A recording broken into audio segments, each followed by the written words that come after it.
Hogyan alkalmazd az eszenciális olajokat? Inhaláld őket. Bármelyik keveréket vagy monoolajat inhalálhatod. Válaszd ki egy olajat, cseppents a tenyeredbe egy cseppet, vagy kenjél rá egy picikét, hogyha tácsról van szó, dörzsöld össze a tenyereidet, emeld közel őket az arcodhoz, és minimum 7 mély lélegzetvétellel inhaláld be az olajat. Ez a csakrák száma miatt 7, illetve azért, mert ennyi idő alatt egy kicsikét lecsendesedik az elme, és tudsz befelé figyelni, befogadóvá válsz. Álljál 2 lábbal a talajon, egy picike terpezd be, és igazítsd meg a mozdulatodat, mielőtt elkezded az inhalálást, mint a sportolók a rajt előtt. Ez fókuszba hozza az elmédet.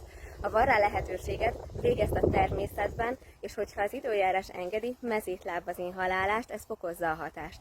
Ne várj el semmit az olajtól, de legyél befogadó és nyitott mindenre, amit az adott pillanatban az adott olaj nyújtani tud neked.